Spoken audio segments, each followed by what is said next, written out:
Kris, PwC Leader for Cyber Incident Response, thanks very much for spending some time with us today. In your work with clients looking at cybersecurity threats and responding very often as the first responder, what lessons have you picked up? Well, there's a complete mix of things that we see across the whole spectrum of cyber incidents that we help clients through globally. We've got people in 40 countries doing this type of thing. The one theme that comes through time and time again is organizations haven't really prepared enough in advance to be able to deal with the types of incidents that they're likely to face as well as they should be able to.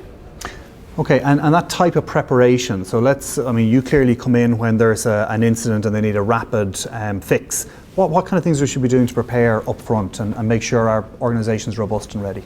So some of it is at a very technical level. So, okay, if I'm trying to investigate a specific type of incident, do I have access to all of the data from within my environment, my IT estate, that helps me piece together the digital breadcrumbs of what some sort of threat group or hacker has done in my environment?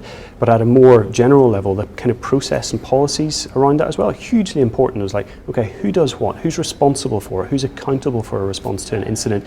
And then at kind of even higher levels, okay, when it gets too much for us to handle internally, who do we pick the phone up to and call as the kind of the fire brigade? You talked there about process and policies. One of the phrases that you hear in this space is social engineering, right? What's social engineering and how much of a threat is it to organizations?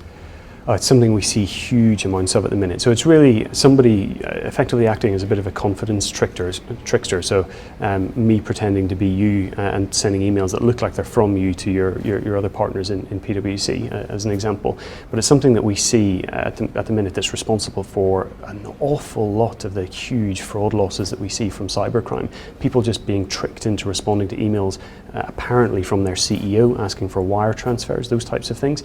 Some of them incredibly sophisticated, they look genuinely legitimate, and others absolutely shocking quality on the far end of the spectrum, but a lot of people are falling for it.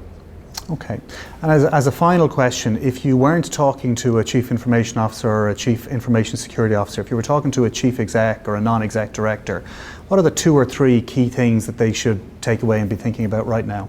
Let me give you 2. So there's a bit about treating this as a bit of an opportunity, not just a risk. So using the fact that an organization is secure, that they understand their threat landscape, they've built tailored defenses against it as a competitive differentiator, and being able to demonstrate that in their response for kind of contracts and things when they're bidding for things.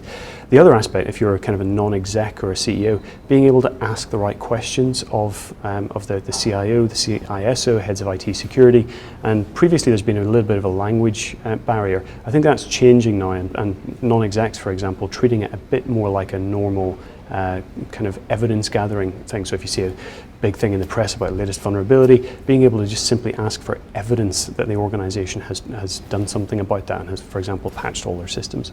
Great. Kris, thank you very much for your time and your insight. Thank you. Thank you.